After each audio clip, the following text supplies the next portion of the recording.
Nous allons continuer avec notre série que nous avons commencé récemment sur les émotions. Gérer nos émotions. Ne les laissez pas vous dominer. Toujours pas facile. Les émotions sont dans nos tripes. Des choses qu'on voit peut-être pas venir et qui nous envahissent. Certaines émotions sont très positives, d'autres en bien sont privées. Certaines émotions font que nous sommes des gens blessés.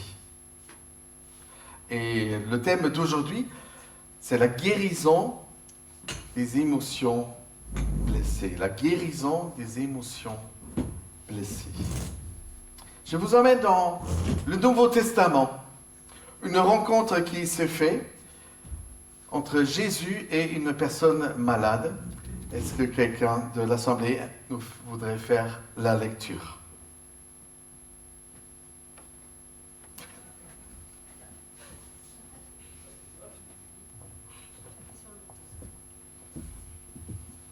À Jérusalem, près de la porte des brebis, il y avait une piscine qui s'appelait en hébreu Bethsaïda et qui a 5 portiques.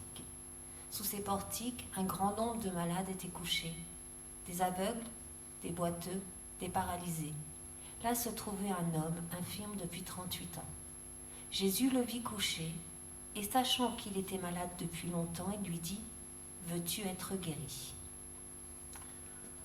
Quelle étrange question, n'est-ce pas? Désires-tu d'être vraiment guéri? On sait que la guérison, en général, c'est un processus. Ah, si la guérison pouvait se faire en claquement de doigts, on serait tous preneurs, n'est-ce pas? Mais la guérison, c'est un processus qui se produit pas du jour au lendemain.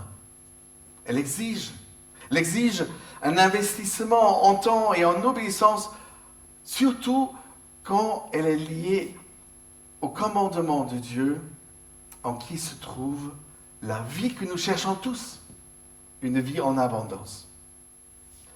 N'oubliez pas, malgré le long chemin à parcourir en général, avec vos blessures émotionnelles, vous venez, si vous êtes blessé, en général, de très loin. Certaines choses sont déjà dans nos vies, qui nous blessent, qui pèsent lourdement sur nous. Et certains ont déjà un long chemin derrière eux. Lorsque du processus de la guérison, je vous invite d'abord de ne pas regarder ce qui est votre blessure du moment, mais de remercier le Seigneur pour tous les progrès que vous avez déjà connus en marchant avec lui, en lui faisant confiance, parce qu'il vous conduira à la victoire, telle que nous venons de le chanter à plusieurs reprises. Regardez à quoi vous ressemblez quand vous rentrez dans ce processus de transformation avec Dieu. Et cette image, je la trouvais très parlant. En général, avec nos émotions, nos blessures qui vont avec, on ressemble à ce nœud, multi-nœud, qui représente de bien de manières nos blessures et des raisons différentes qui l'ont provoqué. Chaque nœud représente un problème. Les dénouer un à un pour régler chaque problème va prendre un certain temps, n'est-ce pas? Et exige aussi nos efforts.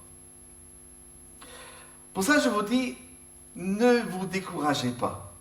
Si cela ne vient pas d'un seul coup, tellement espéré, n'est-ce pas? Et tellement pris. Seigneur, aide-moi tout de suite, que ça disparaisse tout de suite. Mais la guérison est aussi un processus. Nous avons toutes sortes de problèmes. Vous êtes d'accord? Tout le monde connaît des problèmes. Dieu ne les traite pas tous en même temps. Vous l'avez remarqué?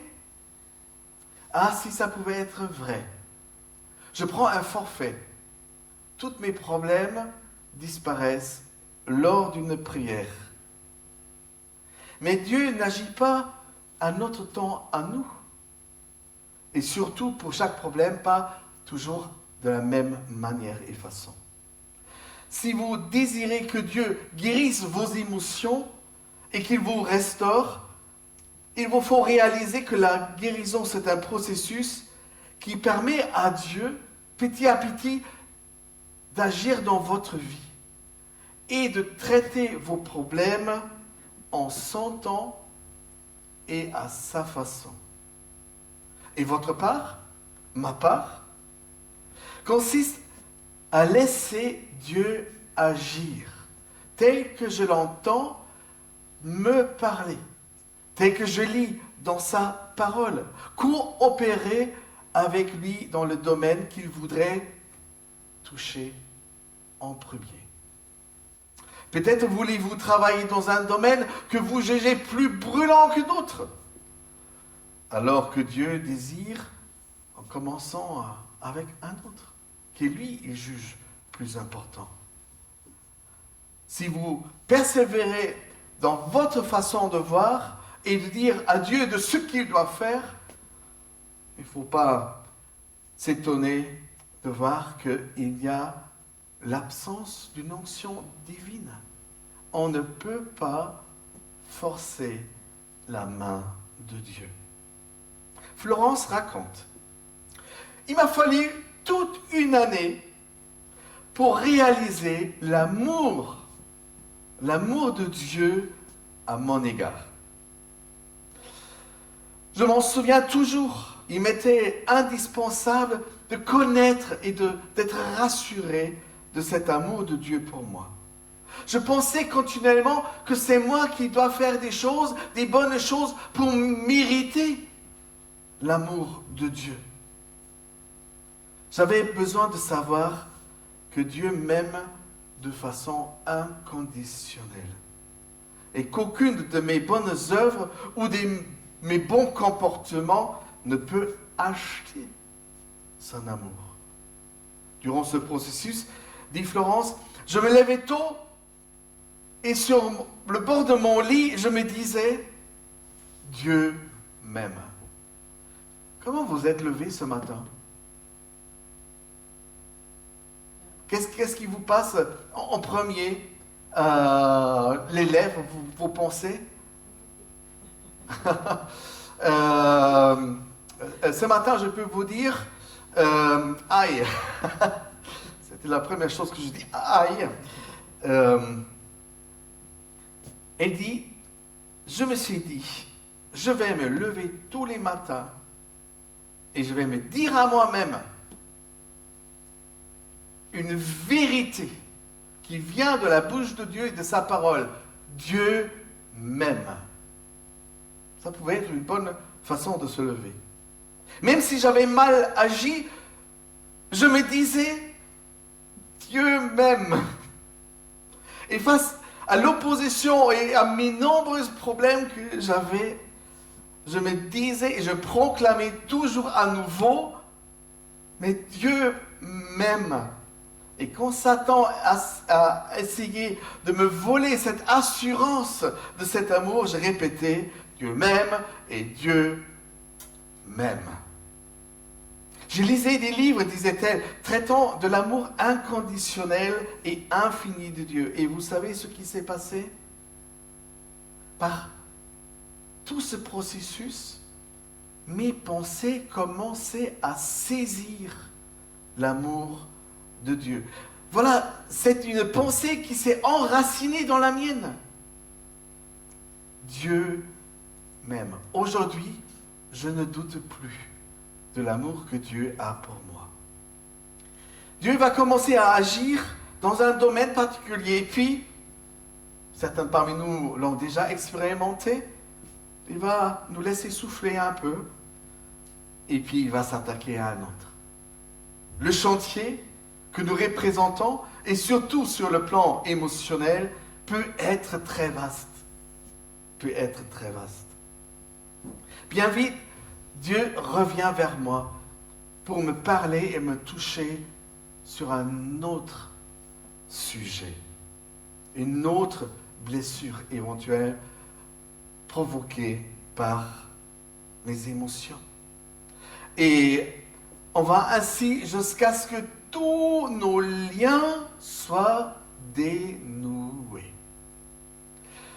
Il peut vous sembler que dans ce processus de guérison, vous faites aucun problème, aucun progrès, uniquement parce que le Seigneur détache un lien après un autre. Par contre, nous espérons que tout se fait dans un clin d'œil, tous à la fois. Dieu détache nos liens émotionnels aussi, les uns après les autres. Cela peut paraître long et difficile, mais si vous tiendrez jusqu'au bout, vous goûterez de ce qu'on vient de chanter. On goûterait à la victoire. C'est le but de ce que nous espérons, d'être vainqueurs, devenir vainqueurs dans les blessés et les problématiques qui peuvent être les nôtres. Et vous allez expérimenter une nouvelle liberté, d'une nouvelle qualité à laquelle nous avons tous toujours aspiré. Certains ont été profondément blessés sur le plan émotionnel. Il me semble que d'une façon ou d'une autre, nous en faisons tous partie, en tout cas la plupart parmi nous. Examinons donc quelques de ces problèmes. Peut-être certains parmi nous se sentent indignes. Ils se haïssent, ils ont peut-être même honte d'eux-mêmes. Une voix intérieure murmure « Tu es mauvais, tu es mauvaise. » Voilà, un problème encore. Et peut-être pendant les années, on s'interroge « Mais qu'est-ce qui ne va pas en moi ?» Vous avez déjà posé cette question? Mais qu'est-ce qui ne va pas en moi? Certains deviennent perfectionnistes. Ils essayent toujours de prouver leur valeur et d'acquérir l'amour et de se faire accepter par ce qu'ils font. Ils s'efforcent continuellement de faire toujours mieux dans l'espoir d'être aimés et acceptés. D'autres encore sont devenus hypersensibles à cause de ces problématiques émotionnelles. Pour ceux qui connaissent le chapitre sur l'amour dans la Bible, il y en a un des préférés pour toute personne qui vient pour une bénédiction de leur mariage. C'est 1 Corinthiens chapitre 13, l'amour. Est-ce que nous ne lisons pas dans le verset 5, l'amour n'est pas susceptible? Êtes-vous des gens susceptibles émotionnellement? Si tel est le cas, vous devenez réaliser que vous êtes susceptible et c'est à cause des problèmes que vous avez que vous surréagissez, que vous vous vexez généralement, même des autres, et vous dites « je suis blessé par leur comportement », mais c'est finalement ma réaction par rapport à des réactions d'autres personnes. La plupart des temps, ceux qui blessent vos sentiments ne le font pas exprès. Par contre, une personne qui est hypersensible sur ce plan émotionnel, il ne va pas tout interpréter que c'est à cause de la personne que je suis. Cela implique que vous vous blessez, dans ce cas, vous-même. Et vous avez voulu être blessé. Oh, les émotions, les amis, ça peut nous jouer des tours. La bonne nouvelle, c'est quoi que nous soyons devenus à cause de nos problématiques émotionnelles qui nous font défaut, nous pouvons, dit la Bible, nous pouvons les refuser, les refuter. Nous déclarer vainqueurs sur ce qui nous fait mal.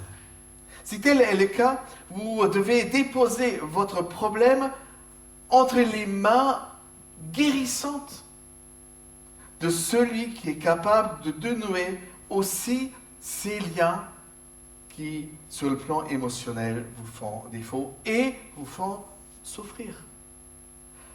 Dieu veut, dit la Bible, calmer nos angoisses émotionnelles, nos faiblesses, nos dépendances et nos blessures.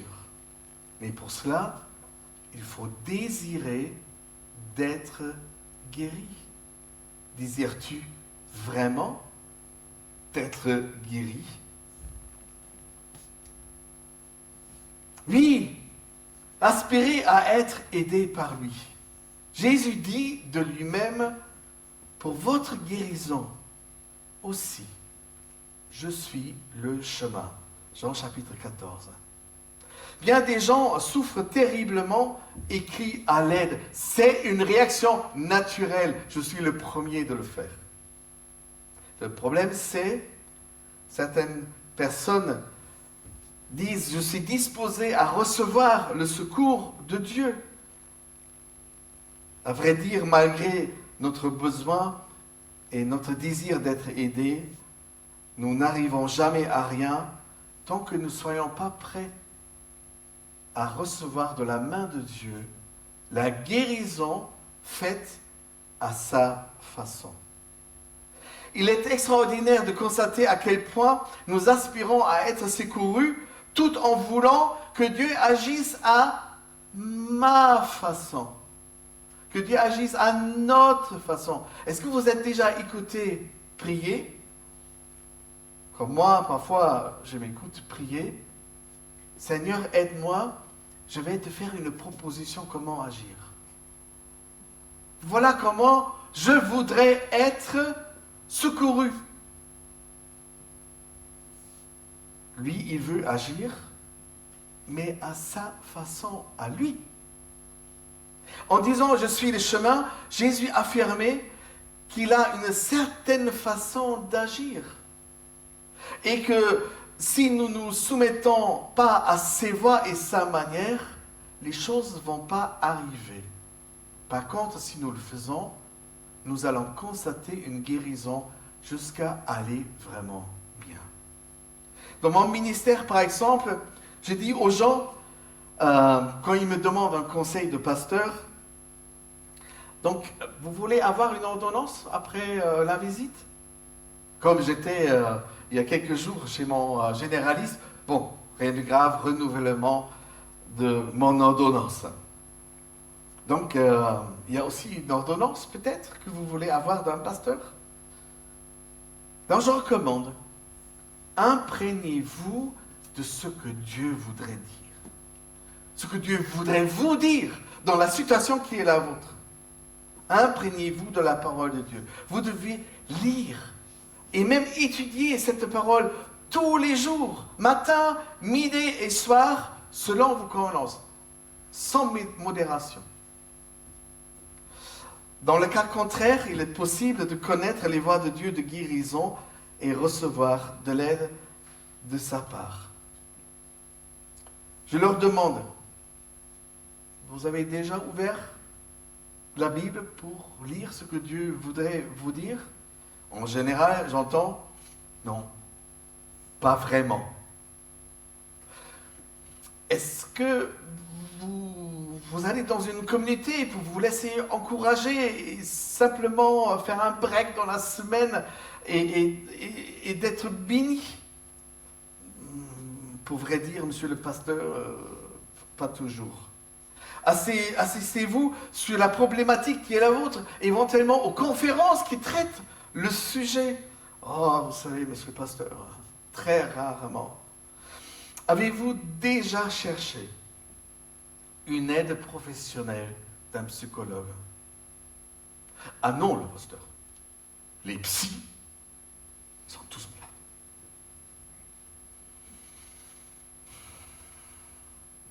Qu'est-ce qu'on doit conseiller dans ce cas?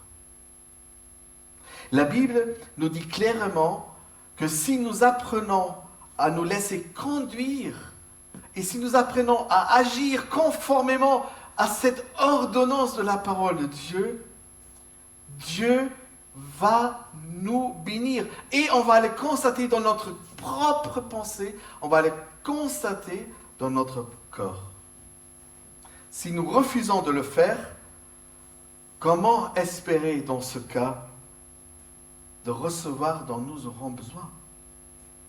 Si nous accomplissons pas de ce qui est à notre portée, comment s'attendre à ce que Dieu fasse sa part dans notre vie? Si nous accomplissons ce qui est de notre portée, nous allons voir que Dieu accomplira de ce qui nous est impossible. Si nous ne faisons pas toujours ce que nous dit la parole de Dieu, parce qu'il est parfois, à nos yeux, trop difficile d'agir et prendre pour vrai et le mettre en pratique, cette parole, voilà, nous constatons qu'en général, ce sont nos sentiments et nos émotions qui prennent le dessus. Et pour eux, nous cherchons une solution. Pour eux, nous cherchons une guérison. Pour recevoir les promesses de Dieu, contenues dans sa parole, il nous faut... C'est un mot vilain. C'est un mot vilain, mais je vais quand même le dire. Il faut obéir à ce que Dieu conseille. Parce que dans cette façon-là se trouve la guérison et la bénédiction. Et obéir, on pourrait aussi le traduire par lui faire confiance. Si tu le dis, je veux le croire.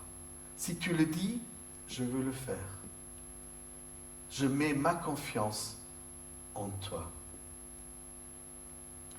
Nous devons recevoir la parole, mais nous devons aussi la mettre en pratique. Et non pas seulement de l'écouter.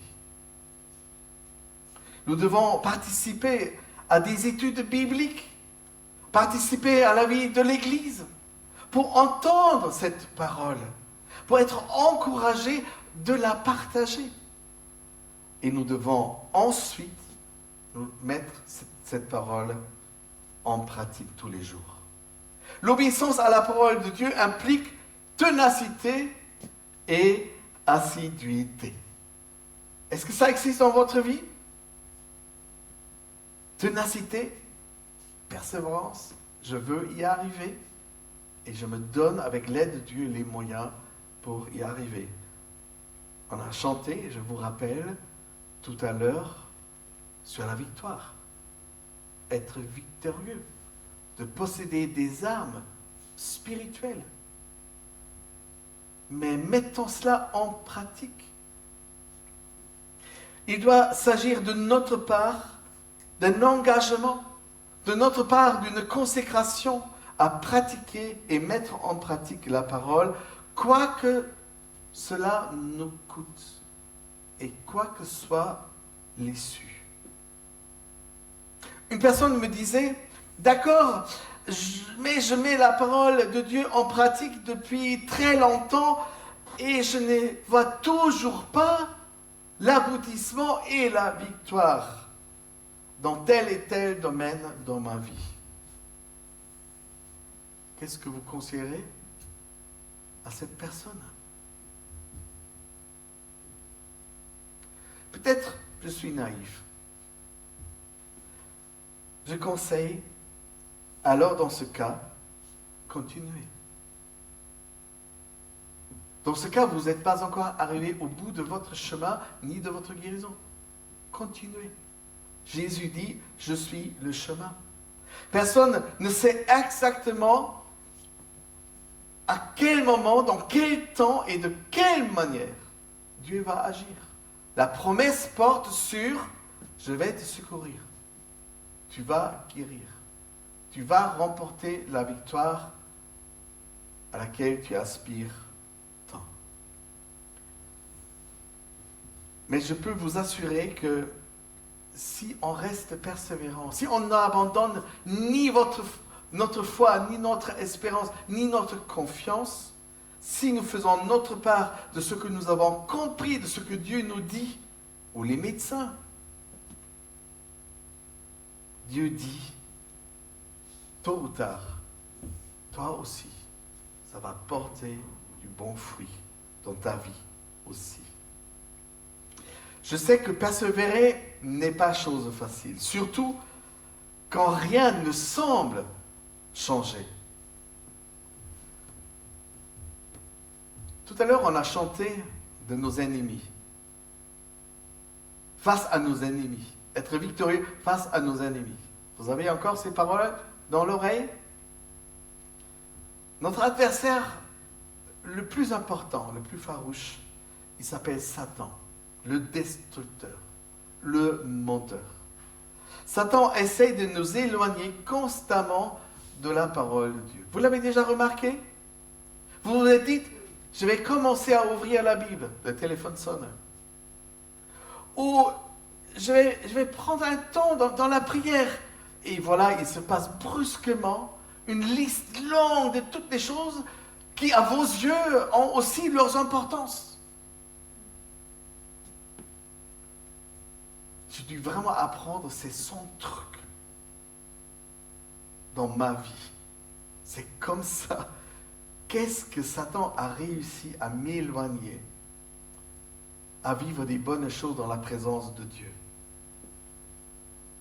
Il fait tout son possible pour nous empêcher de mettre la parole de Dieu en pratique dans notre vie. Et puis on s'étonne, parce qu'on se laisse prendre dans ces pièges. Mais rien ne change. Oui, mais à quel moment tu as donné une vraie chance à Dieu de passer du temps avec toi et toi avec le Seigneur? Pour cela, nous devons persévérer. Demandez à Dieu de vous aider et de vous donner le désir. La parole de Dieu dit, Dieu crée dans notre cœur à la fois le désir et le pouvoir faire. Mais si on ne demande rien, on n'a rien. Rappelons-nous de la question au moins étonnante de Jésus quand il pose cette question à cet homme paralytique depuis 38 ans. Veux-tu être guéri?